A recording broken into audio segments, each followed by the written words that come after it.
Welcome. And today I am going to tell you a story about Anansi, tiger and the firefly. You ready for the story today? It's all about Tell a Story Tuesday as we celebrate our week of the young child. So let's listen. Remember I tell you about Anansi. See Anansi in the background? Anansi the spider was friends with a firefly, and they were always together. One day, the firefly invited Anansi to join him for egg hunting. Please come by my place at dark, and we will go together for egg hunting, the firefly said to Anansi. Anansi reached the firefly's house late in the evening, and both of them went out in search of eggs. The firefly had some idea of where the eggs could be. Every time he went over the field and spread his wings, the place would light up, and he would immediately see the eggs lying under the grass. Anansi would immediately pounce and jump and pick up the eggs and put them in his pouch. This continued for a while, and every time Anansi would collect the eggs, as soon as the firefly spotted them, Anansi collected many eggs, but did not give a single one to the firefly. Naughty Anansi. When the firefly asked him, he said that he had reached the eggs first, so they belonged to him. After quite some time, Anansi was tired of carrying the huge sack of eggs and could barely move. Suddenly, the firefly, who was annoyed with Anansi's selfishness, flew away, leaving Anansi in the dark. Anansi was scared, and he began to trip up in the dark. He had no idea of which direction to go in. Suddenly, while walking in the dark, he came across a house. He wanted to stay in the house for the night and thought of a trick. "Dear Godfather, can I come in?" asked Anansi, though unsure of who the house belonged to. "Who is it?"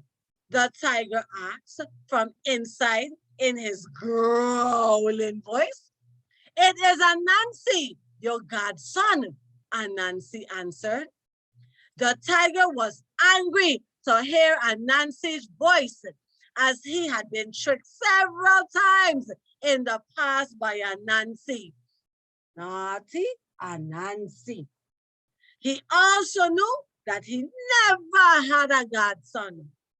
The tiger wanted to teach Anansi a lesson and called him inside his house.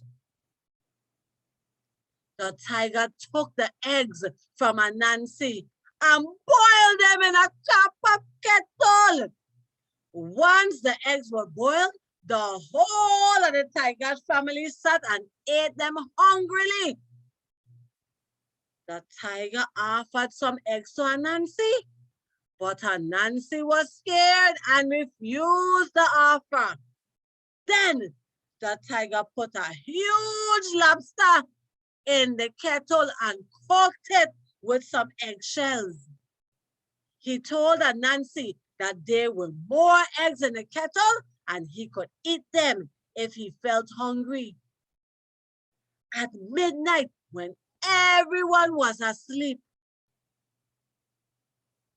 naughty Anansi slowly went to the kettle and put his hand inside the kettle. The lobster pinched Anansi's hand and he screamed out. "What is the matter, Anansi?" asked the tiger. Nothing at all. It's just a dog flea, Anansi replied. Anansi was hungry, so once again tried to find the eggs. And this time, the lobster pinched even harder. He screamed out once again. Are you all right, Anansi?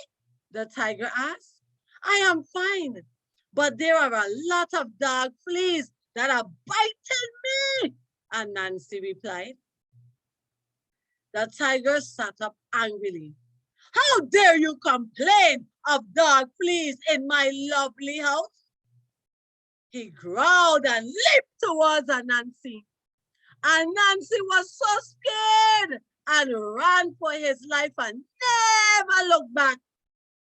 The tiger stopped at once and smiled to himself as he had finally taught a lesson to naughty Anansi for tricking him in the past. Anansi never went in the direction of the tiger's house ever again. He visited the firefly a few times, but the firefly's wife would always say, come later, he's not at home. Anansi could never find the eggs ever again. Naughty Anansi, wheel bend, and the story ends.